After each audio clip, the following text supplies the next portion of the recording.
उपनिषद एवं उनका महत्व। आत्मा का स्वरूप। पिछले प्रकरणों में उपनिषदों के वाक्यों का वर्णन होता रहा है। कल कहा था कि साधक अपना आत्मा जानने की चेष्टा करे। जैसे मूंज के फूले में से तिनका निकाल लिया जाता है, ऐसे ही आत्मा को प्रकृति से पृथक करें और जानें।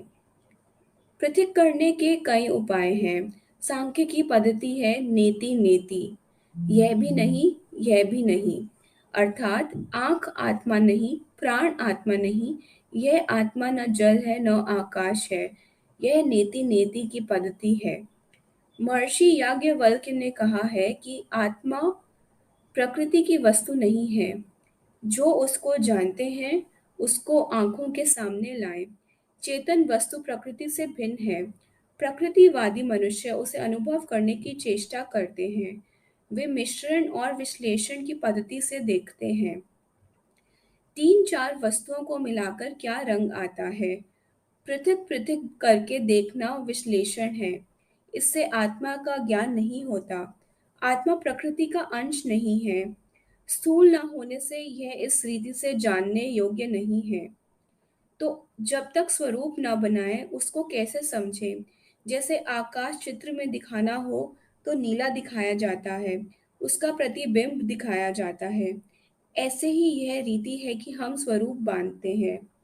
रूप में कोई वस्तु प्रकट हो जाए तो कोई आश्चर्य नहीं। दो वस्तुओं के मिलने से एक तीसरी वस्तु पैदा हो जाती है। रगड़ से बिजली पैदा हो जाती है, यदि है तो पैदा होती है। साधक पहले स्थापना करे कि वह है। यदि यह न हो तो इस मार्ग पर चल नहीं सकता। उपनिषद ने यह कहा है कि यह मानना चाहिए कि जो तत्व भाव है उसका स्वरूप प्रकट होता है। यदि स्थापना न करें तो प्रकट क्या करें। यह कहे कि आत्मा है, फिर यह किस स्वरूप वाला है। अपने आप को मानना बहुत बड़ी बात है। परमेश्वर भी अपने आप को मानने से प्रकट होता है।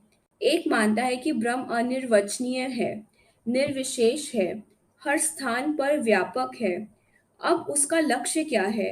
कोई कहे कि मैं ब्रह्म ज्ञानी हूं, तो उसने यह कैसे जाना।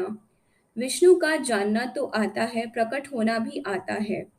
मुझे कहना यह है कि यह भाव रखें कि परमेश्वर किस स्वरूप में अवतरित हो। यदि न हो तो उसके लिए क्या बात है। यदि जानना है तो किस स्वरूप में।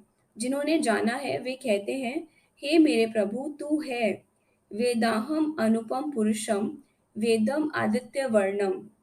मैं उस पुरुष को जानता हूँ, वह आदित्य वर्ण है। अज्ञान से परे उस पुरुष को जानकर यह पुरुष मृत्यु से पार हो जाता है। दूसरा कोई मार्ग नहीं है। यह बात जानी हुई है और इसमें स्वरूप बांध दिया है।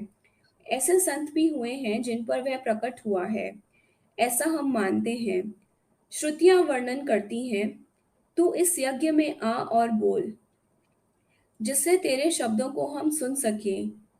हमारे मार्ग में चलने वाला पथ प्रदर्शक हो। हे मेरे परमेश्वर, तू आप आकर यज्ञ कर। यह भक्त वाणी है। जब किसी वस्तु को जानना होता है तो उसका स्वरूप भी होता है। हम जिन स्वरूपों से परिचित हैं उनमें वह प्रकट होए और उन्हीं में होना चाहिए। इसको जिज्ञासु जाने। मानस जगत में स्वरूप बांधना रीति है। हम तो ज्योति की कल्पना करते हैं, संभवतः ज्योतिर्मयी ही हो। यह भी कहते हैं कि सूक्ष्म लोक अपने स्वरूप से प्रकाशमान है। यह ज्योतिर्मयी आत्मा है। ज्योति तो आंख का विषय है। वह ज्योति किस प्रकार की है। यह आंख बंद करने से सूर्य नहीं दिखता, किंतु आंख बंद करने से जो ज्योति दिखाई देती है वह बड़ी महत्वपूर्ण है। आत्मलोक ज्योतिर्मय है। ज्योति चर्म चक्षु की नहीं होनी चाहिए। सूक्ष्म लोक प्रकाशमय है। ऐसे स्वरूप में अंधेरा नहीं है। वह शुद्ध वस्तु है। उपनिषदों ने और भी कहा है, यह आत्मा आनंदमयी है। इस शरीर से निकलकर परम ज्योति के स्वरूप को लाभ कर अपने स्वरूप में चमचमा उठता है। यह अनुभव के वाक्य हैं। एक प्रकाशमान वस्तु दीवा है। यह जो स्वरूप बांधा तो जानने वालों ने कहा यह उसका वर्णन है। जो बादलों की घटा से बाहर है, उस माया से ऊपर बंधन से स्वतंत्र होकर उसका निरूपण है, वह आपका स्वरूप है।